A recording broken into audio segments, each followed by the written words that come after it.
మీరు ఎప్పుడైనా ఆలోచించారా బోనాల పండుగ ఎందుకు జరుపుకుంటారు అని? ఇది మీ టీఆర్కే స్టోరీస్ ఛానల్ ద్వారా తెలుసుకోబోతున్నాం. ఈ పండుగ వందల సంవత్సరాల నాటి కాకతీయుల కాలం నుంచి ప్రారంభమైనది.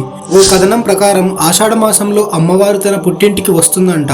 అమ్మకు ఇష్టమైన పిండి వంటలు మరియు కొత్త మట్టి కుండలో వడ్డించి ప్రేమగా బోనం సమర్పిస్తారు. అమ్మ ప్రేమతో చూస్తుంది, అవసరమైతే తప్పు చేసిన పిల్లలకు బుద్ధి చెప్తుంది కూడా.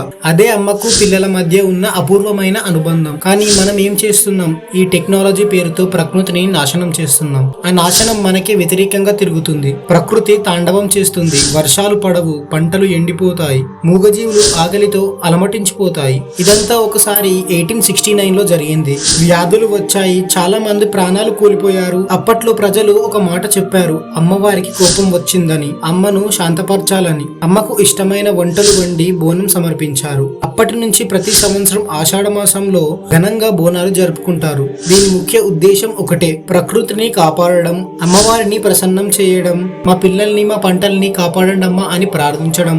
అమ్మవారి ఎప్పుడూ మూగజీవుల్ని బలి కోరదు. అదంతా మన మూఢనమ్మకాలు మాత్రమే. అమ్మవారికి నైవేద్యం ఇవ్వండి, ప్రేమను భక్తిని ఇవ్వండి, అదే నిజమైన బోనం. మీరు ఎంతమంది ఈ సంవత్సరం బోనాలు చేశారో కామెంట్ రూపంలో తెలియజేసి మన ఛానల్ ని సబ్స్క్రైబ్ చేసుకోండి.